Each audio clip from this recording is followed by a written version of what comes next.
علی بھائی next question یہ ہے کہ ہمارا جو مسلم معاشرہ اس میں تحقیق اور ریسرچ کو پروموٹ زیادہ تر نہیں کیا جاتا. اکثر کوئی محرومیوں کو قسمت اور ظلم کو آزمائش سمجھا جاتا ہے. اگر کوئی قتل ہو جائے تو کہتے ہیں جیسے اللہ کی مرضی تھی. آگے بڑھنے کی لگن ہمیں بالکل نہیں ہے. حالانکہ ایک حدیث میں آتا ہے کہ آپ صلی اللہ علیہ وسلم فرماتے ہیں کہ جس کا آج اس کے کل سے بہتر نہیں ہے وہ تباہ ہو گیا. اور اتنے ہمارے عظیم نبی تھے. تو قرآن بھی ریسرچ اور ان چیزوں کو پروموٹ کرتا ہے کہ آگے جائیں, اللہ دنیا کی سیر کریں, اللہ کو سمجھیں, دنیا ایکسپلور کریں. تو یہ ہماری امت ایسا کیوں نہیں کرتی؟ ہم مسلمان سب سے پیچھے کیوں ہیں؟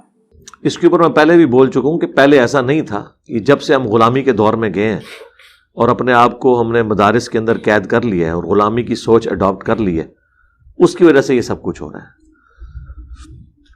لیکن انڈیویجول لیول کے اوپر مسلمانوں میں ایسے لوگ موجود ہیں جنہوں نے اپنے اون کے اوپر تحقیقات کی ہیں. اس زمانے میں بہت زیادہ, آج کل بھی لوگ موجود ہیں جو اپنے طور پہ یہ کر رہے ہیں. تو اس کی وجہ یہی ہے کہ غلامی کے دور نے ہمیں محدود کر دیا, جس کی وجہ سے ہم اس وقت اس چیز جمود کا شکار ہیں. دوسرا, مذہبی طبقے نے ریسرچ کو گستاخی سے تعبیر کر دیا ہے, اور ان کو پتہ نہیں کس نے یہ پٹی پڑھا دی ہے کہ ہمارے جو بزرگ تھے وہ ہم سے زیادہ ذہین تھے. یار اگر زیادہ ذہین تھے تو تیل دریافت کر لیتے زمین سے, ہوائی جہاز بنا لیتے. ہاں آپ یہ کہہ سکتے ہیں بعض معاملات میں ان کی کریمنگ پاور یا ذہانت زیادہ ہو سکتی ہے. اوورال آپ کس کو کیسے کلین چٹ دے سکتے ہیں؟ مجھے بتائیں کوئی صحابی ایسا ہے تھا جسے 6 لاکھ حدیثیں یاد ہوں؟ امام بن حنبل کو, بخاری کو تو یاد تھی. یہ پریکٹیکلی ایک چیز سامنے آ گئی ہے. اب مطلب آپ یہ کہتے ہیں گستاخی شروع, گستاخی تو ہو گئی ہے, میں تو نہیں کی تھی, امام بخاری نے کی تھی. 6 لاکھ حدیثیں یاد کر کے. سب سے زیادہ حدیثیں حضرت ابو ہریرہ سے روایت ہے, 5000 ہیں. چلیں وہ آپ کہیں گے 6 لاکھ ترک بن گئے.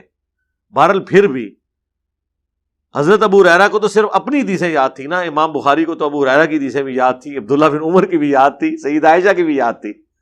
تو اب آپ کیا کہیں گے؟ ظاہر ہے جی ان کی کنٹریبیوشن ہے. یہ بخاری مسلم لکھنے کا آئیڈیا کسی صحابی کو نہیں آیا. ضرورت تو تھی, رومن اور پرشین امپائر تک بات پہنچ چکی ہوئی تھی, لیکن اس وقت مسلمانوں کے اوپر جو ایک ایشو تھا نا جنگوں والا, وہ اتنی بڑی آزمائش تھی کہ وہ اس چیز سے باہر نہیں نکل سکے کہ اس طرف بھی کوئی توجہ کرتے.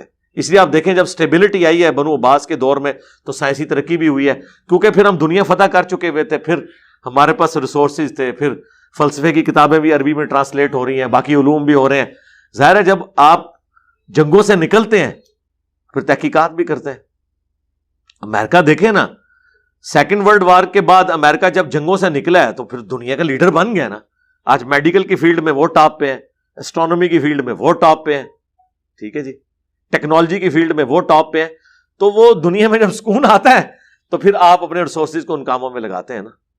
تو یہ وجہ ہے. لیکن بہرحال جب یہ سکون کا دور تھا تو انہوں نے اپنی ایفرٹ پٹ کی ہے.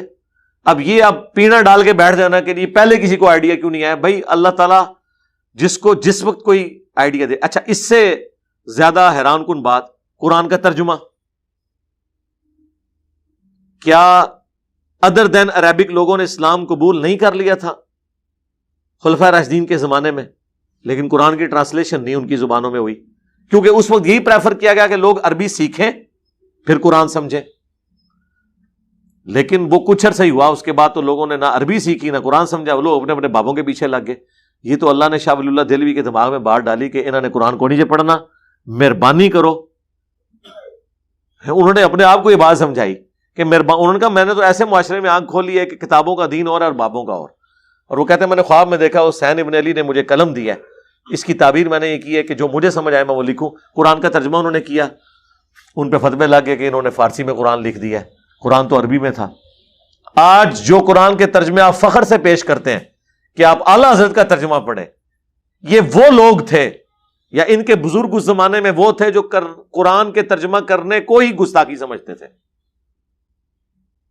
آج آپ فخر سے کہتے ہیں نا, اس وقت یہ گستاخی تھا. بارش کا پہلا قطرہ وہ بنا. ہم نے بھی دیکھا لوگوں نے کتابیں کو نہیں پڑھنی, میں نے 2-2 4-4 صفحوں کے پمفلٹ لکھنے شروع کیے, ٹو دی پوائنٹ. کتاب قرآن نہیں کسی نے پڑھی, اتنی موٹی کتابیں کون پڑھے گا.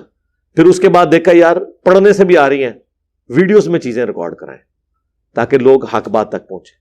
تو کس کو کوئی بات کسی بھی وقت سوٹ سکتی ہے, اللہ تعالیٰ کسی کے دماغ میں شرح صدر کر دیتا ہے، اس کا سینہ کھول دیتا ہے، یہ اللہ کے کام ہے۔